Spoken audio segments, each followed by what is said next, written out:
जी मैं इस वक्त चर्च में मौजूद हूँ जिसका यूपी चर्च से तल्लुक़ है और तकरीबन ये 150 साल पुराना है। और इस वक्त मेरे साथ हिंदू बरादरी के जो नुमाइंदे हैं रतन लाल साहब मौजूद हैं। यहाँ पर सिक्योरिटी के इंतजाम भी हमने देखे हैं कि सब किए गए हैं। लेडीज़ कांस्टेबल तैनात की गई हैं, बाहर पुलिस के जो मुलाजिम तैनात किए गए हैं। यहाँ पर गीत भी गाए गए हैं, बाइबल की बातें भी की गई हैं, ज़बूर से भी बातें की गई हैं, दुआ भी की गई है। मसीह बरादरी का जो क्रिसमस का दिन है बड़े जोश व जज्बे के साथ मनाया गया है, रसूमात अदा की गई हैं।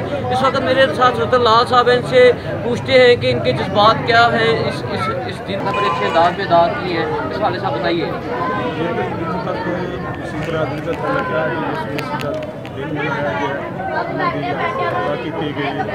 ये बड़ा अच्छा एक मैसेज आता है मसीह बरादरी को पूरी दुनिया से अज क्रिसमस का दिन मनाया जा रहा है। मैं चाहता हूँ कि इन खुशियों में शामिल होकर सानू बड़ा दिली सुकून मिले। इस तरह भाईचारे का पैगाम दिता जाता है हर जगह पर। क्रिसमस मनाने का मकसद है कि तुम अच्छे लोगों की अच्छी पहचान बनो, अच्छे दोस्तों का रहो, भाईचारे में रहो।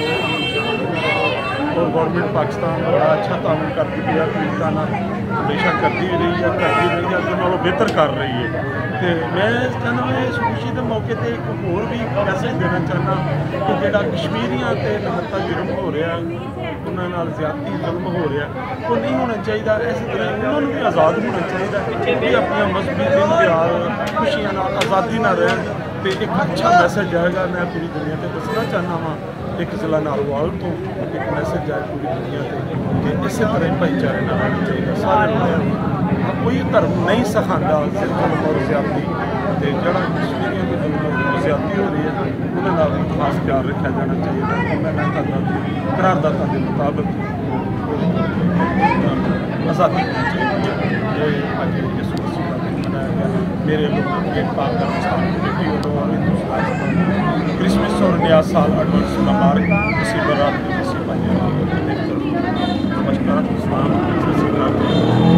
जी जैसा कि आपने रतन लाल साहब की बात सुनी है कि ये जो दिन है ये अमन भाईचारे का दिन है और हमें ये अमन की बात बताता है। जी